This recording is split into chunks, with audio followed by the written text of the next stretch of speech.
Selamat pagi anak-anak.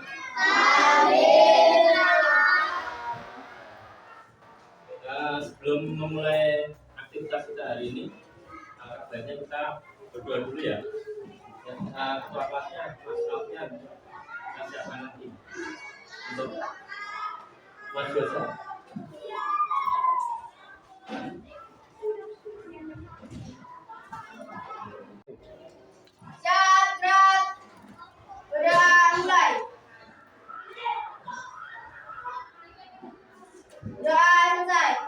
Kepada Pak Hormat,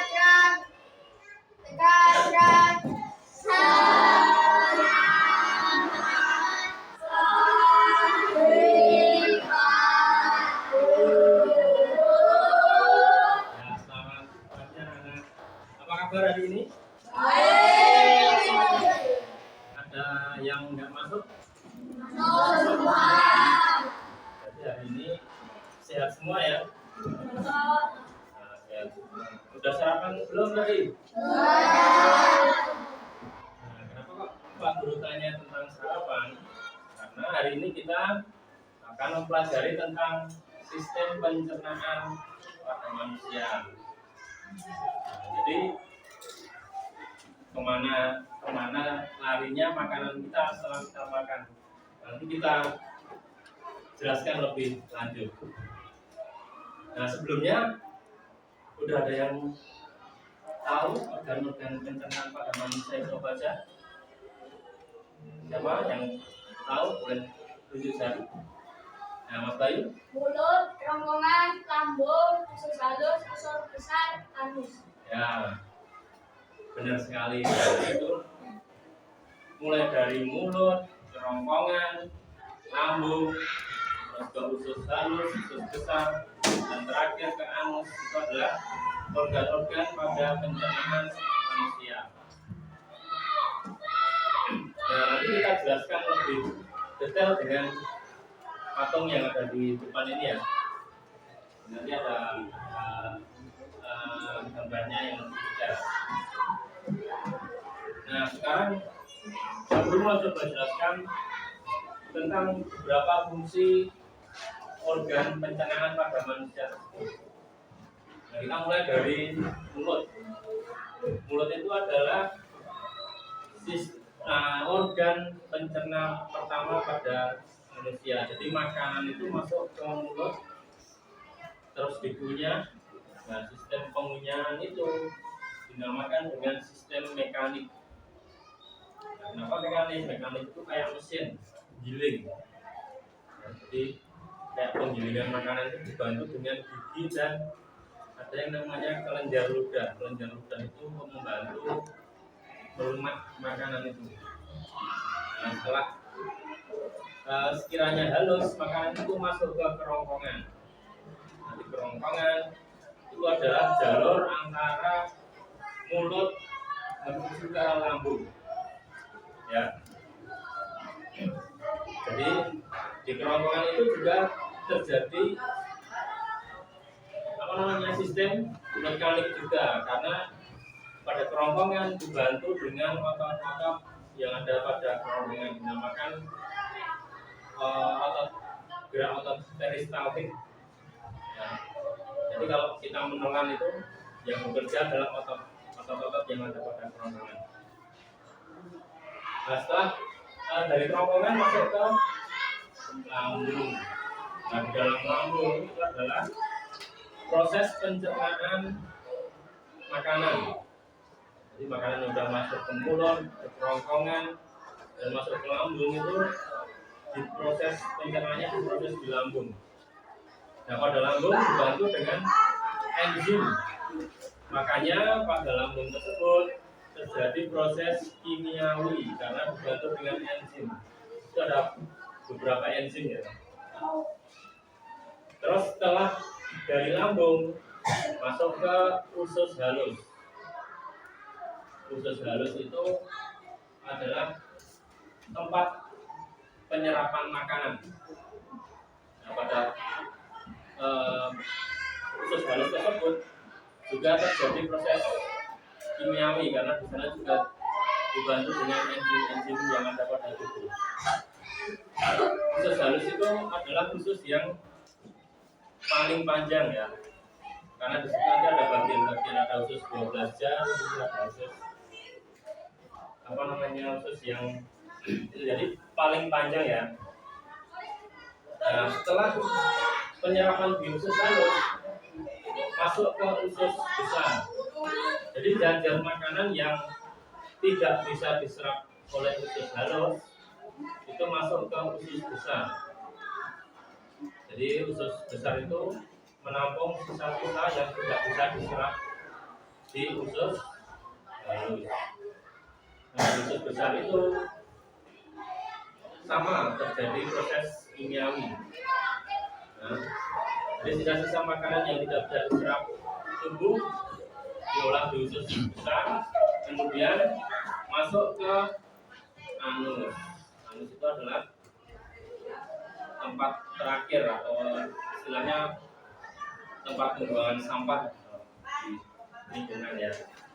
Jadi sisa-sisa makanan yang tidak bisa diserap tubuh itu dikeluarkan melalui anus sebagai feses. Ya gitu ya. Mungkin sebelumnya ada yang ditanyakan? Paham ya? Nah, coba sebagai refleksi dari penjelasan Pak Guru tadi,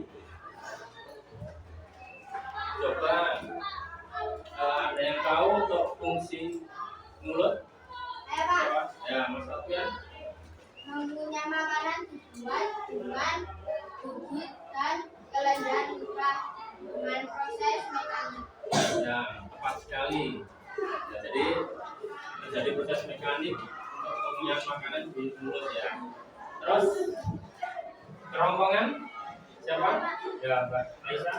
Fungsi mencerna makanan dengan cara mekanik dibantu dengan otot kelihatan.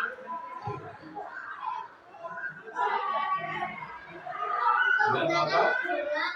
Peris saltik. Jadi sistem gerak pada kerongkongan itu dibantu dengan otot peris saltik. Ya, terus selanjutnya lambung apa? Ada yang bisa? Mas Aji. Apa? Fungsi lambung.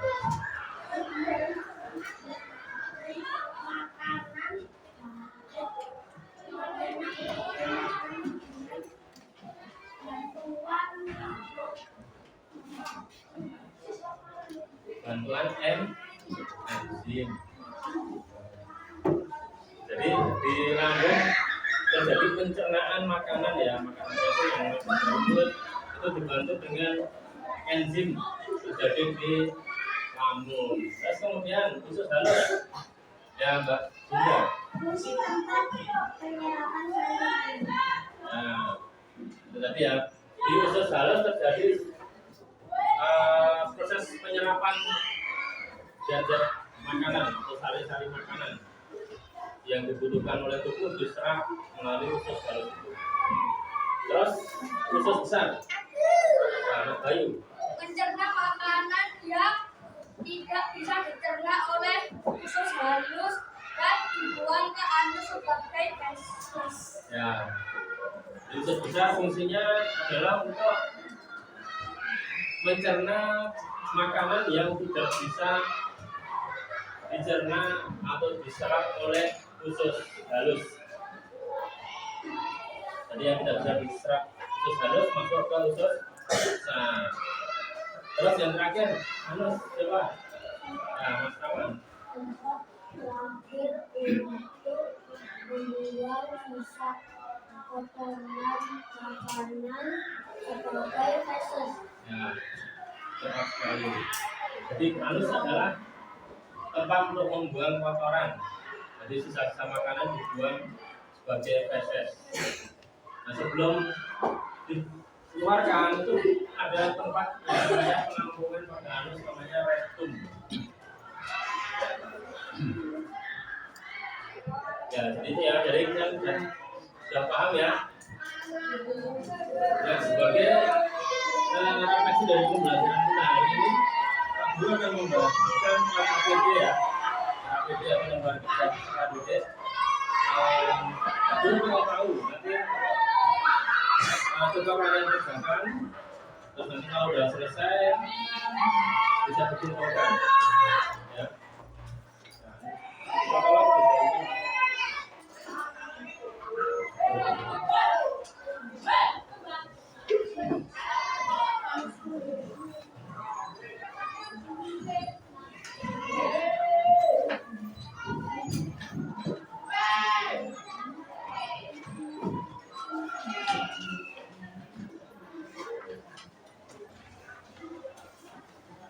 semua jangan lupa dikasih nama ya, nama sama nomor.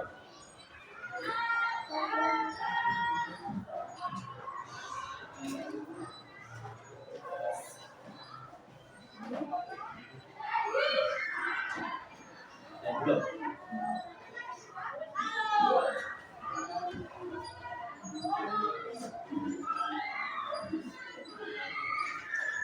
Itu ada gambar mulai dari mulut, kerongkongan, lambung, terus halus, terus besar sampai ke anus.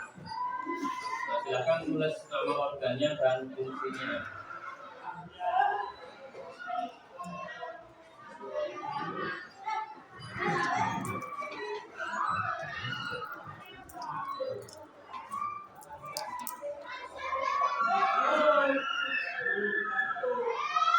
Saya.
Oke, udah selesai. Kalau udah, kita kumpulkan ya. Yuk kita kumpulkan yuk.